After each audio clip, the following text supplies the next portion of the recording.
Hi guys, my name is Erica and welcome back to my channel. Today the topic is generational trauma.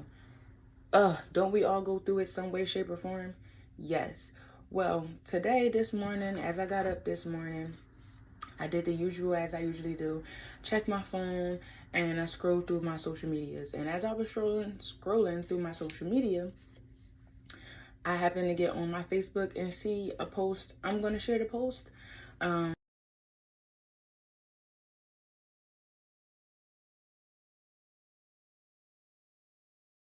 And as I was reading the post, it was like, wow, that touched home for me. That really hit home for me. I understand that, and I feel like a lot of people don't touch on these topics. Not only that, of course, with most posts, it comes comments and everybody's opinion. So, under the post, it was a comment from another young lady who didn't agree with with the post, and she made it very known, and she explained why she didn't agree with the post. So, I will also be sharing the post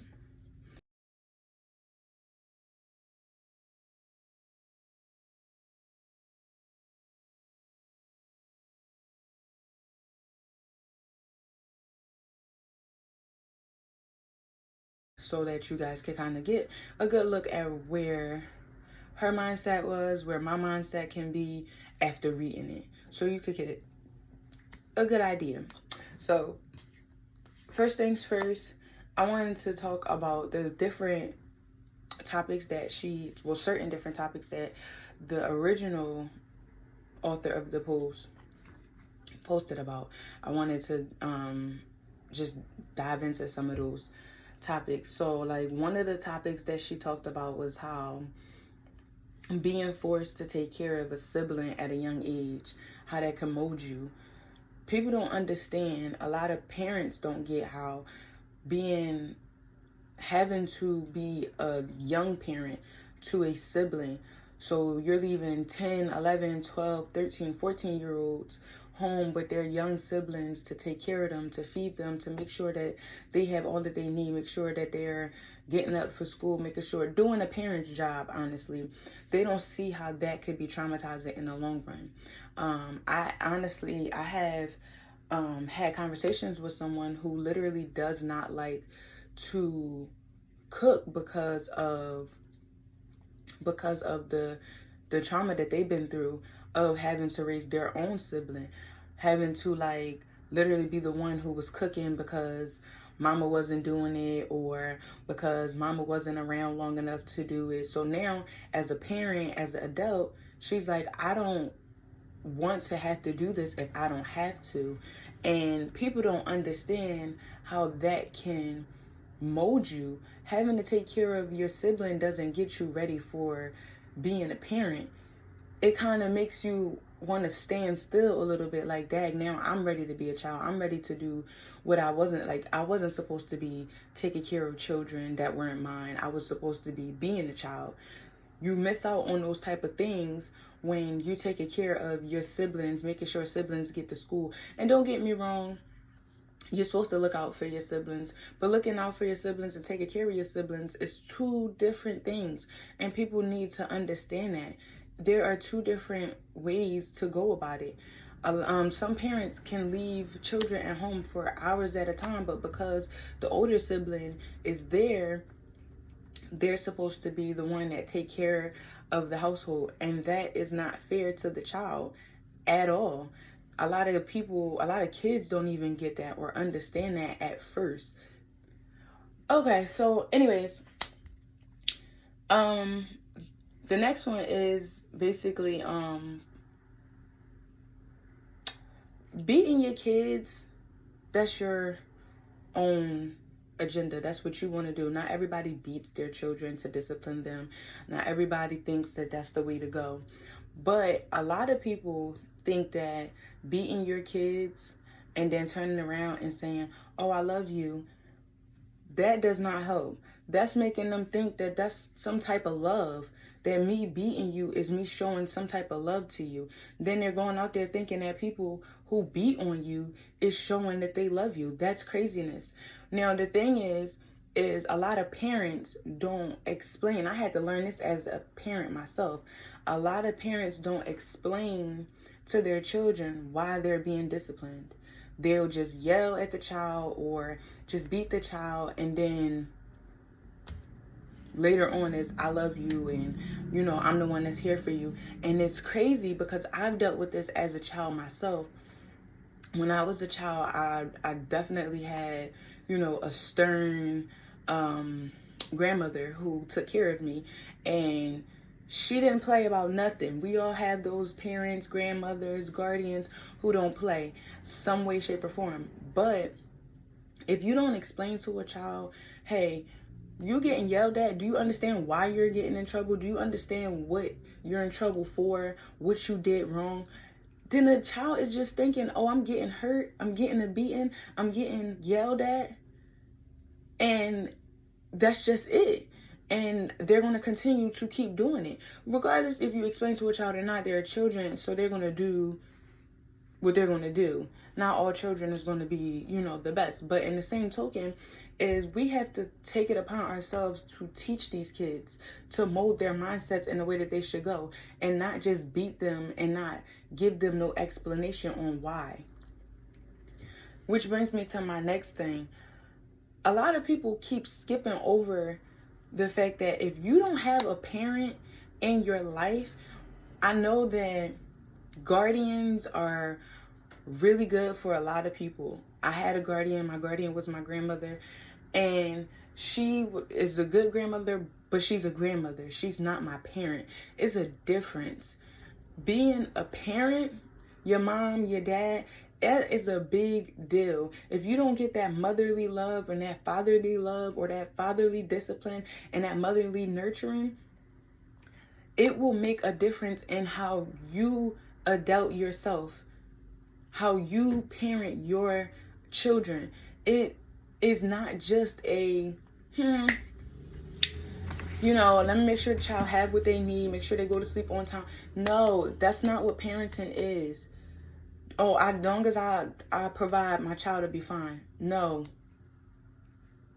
It's a reason why everybody has a mother and a father.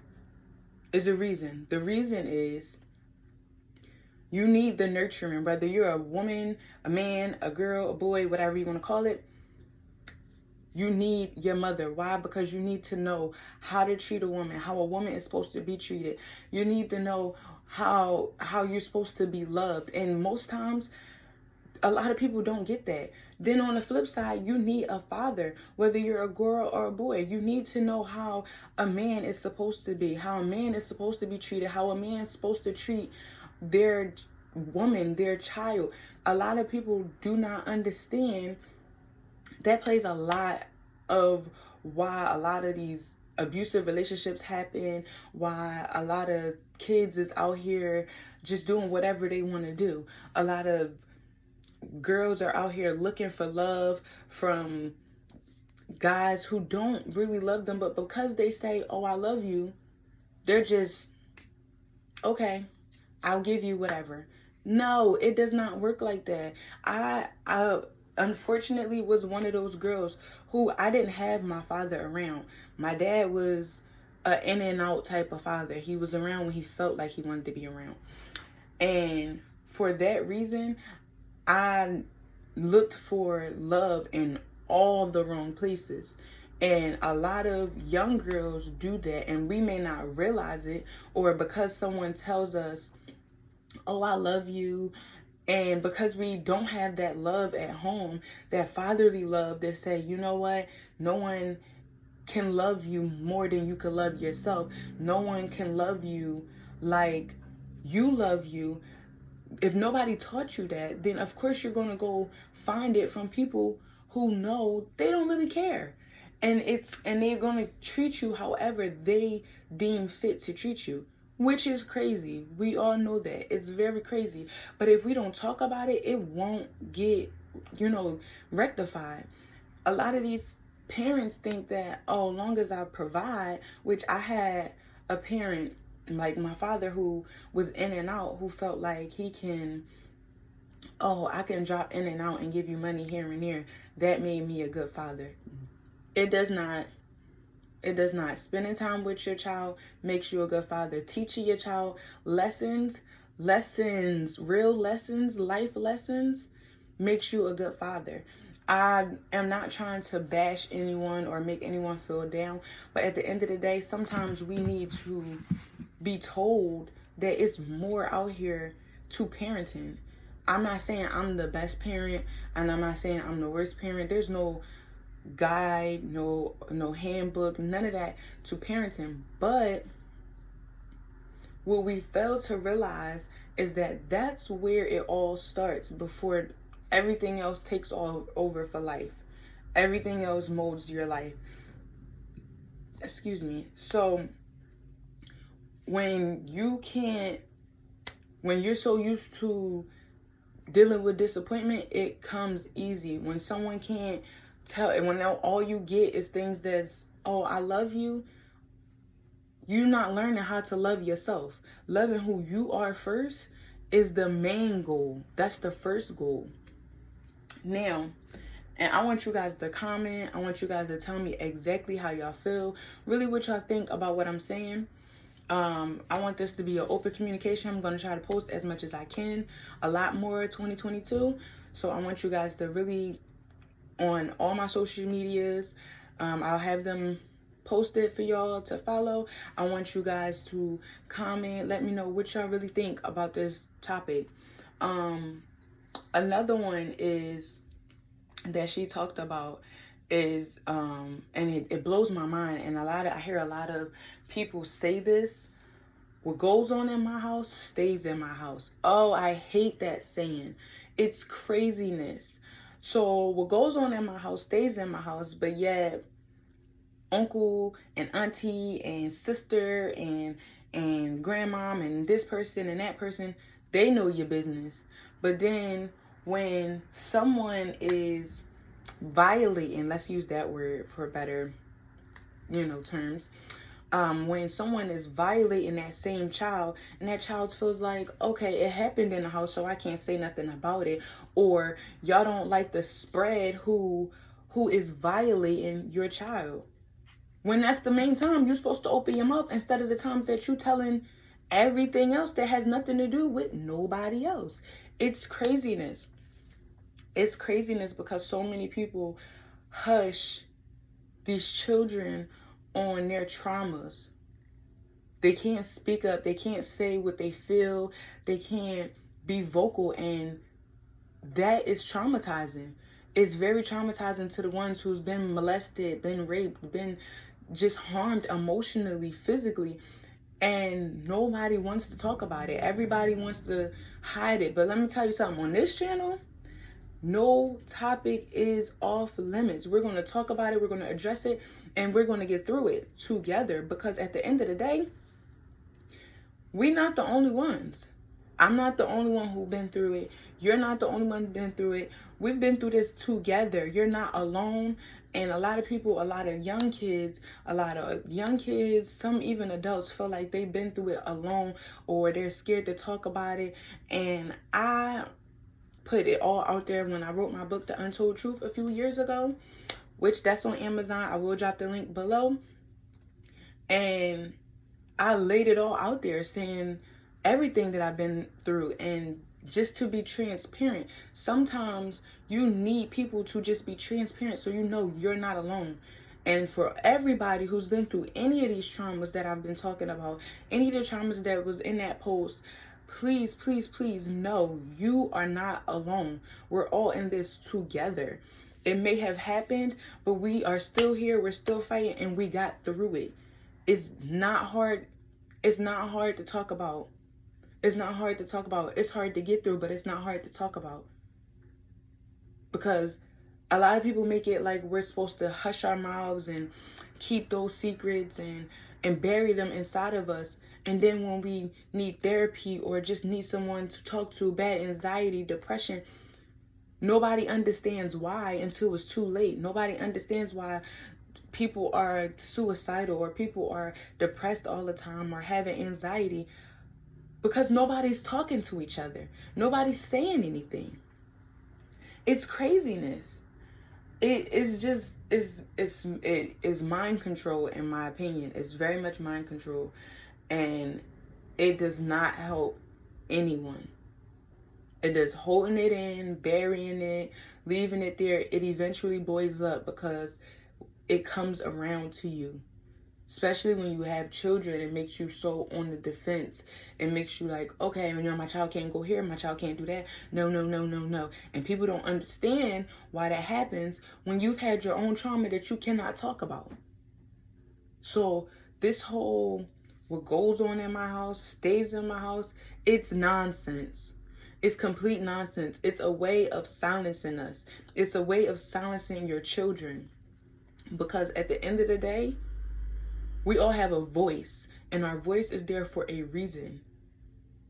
Oh, goodness. I'm sorry, guys. I'm getting a little, emotional a little bit, but that's because this topic for me is a really big deal for me because I have been through some of these things. I have been judged by family members who just did not understand what I was dealing with because I couldn't talk about it. I have had family members come to me and say, oh, I couldn't talk about this at the time when I was little. I went through this, but I couldn't talk about it, or I couldn't tell my mom, or I couldn't tell my dad. And that is traumatizing. Not being able to talk to your mom or dad about what you've been through is nonsense. It's complete nonsense. As parents and as siblings, as friends, as family members, we have to be aware of what's going on around us. I'm sorry. And if we don't be aware of it, who's going to do it? We can't talk about it. We can't do nothing. So who's going to do it? I really want us to start to pay attention to these crazy, crazy traumas that we have out here nowadays and how it can mold our lives in the long run. We all need somebody, but it all starts at home. If we're not getting the love and affection that we need from home, of course you're going to branch out and find it somewhere else. That goes for children too.